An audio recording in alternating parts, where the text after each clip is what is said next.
ফাঁসি চাই, রশি লাগলে রশি দে, হত্যাকারীর ফাঁসি চাই, রশি লাগলে রশি দে, হত্যাকারীর ফাঁসি চাই, রশি লাগলে রশি দে, হত্যাকারীর ফাঁসি চাই। তুমি কে আমি কে, দুই দুই, তুমি কে আমি কে, তুমি কে আমি কে, জানিয়ে রাখতে চাই যে রশি লাগলে রশি দে, হত্যাকারীর ফাঁসি চাই, রশি লাগলে রশি দে, হত্যাকারীর ফাঁসি চাই, হত্যাকারীর ফাঁসি দে, হত্যাকারীর হত্যাকারীর ফাঁসি দে, অবিলম্বে রশি বিচার লাগলে রশি দে, তুমি কে আমি কে, এলাকাবাসী দুই দুই, তুমি কে আমি কে, দুই দুই, তুমি কে আমি কে, দুই দুই, তুমি কে আমি কে, দুই দুই।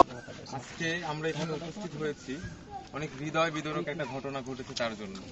আপনারা সবাই দেখেছেন, অবগত আছেন, আনুমানিক 6 থেকে 7 বছরের একটা ছোট্ট একটা নিষ্পাপ শিশুকে হত্যা করে কোনো এক নরপোষা হত্যা করে এক ক্ষেতের মধ্যে ফেলে রেখে গেছে।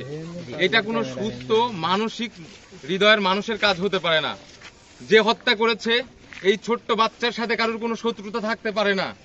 আমরা খোঁজ নিয়ে দেখেছি তার এই বাচ্চাটার বাবা মা অনেক ভালো মানুষ, এই পরিবারের কারোর সাথে কারো কোনো শত্রুতা নেই। যে এই কাজটি করেছে সে অবশ্যই বিকৃত মানসিকতার অধিকারী,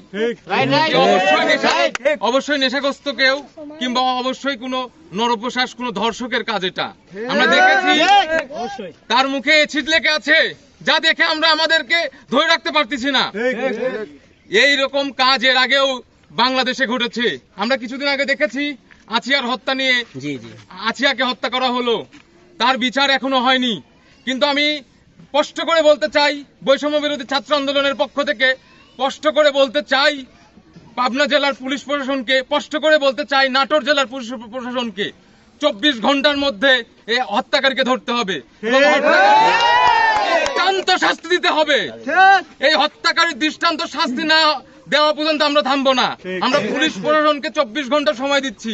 24 ঘন্টার মধ্যে এই হত্যাকারীকে শনাক্ত করতে হবে, আইনের আওতায় আনতে হবে এবং দৃষ্টান্তমূলক শাস্তি দিতে হবে। তুমি কে আমি কে, তুমি কে আমি কে, রশি লাগলে রশি দে, হত্যাকারীর ফাঁসি দে, রশি লাগলে রশি দে, হত্যার ফাঁসি দে।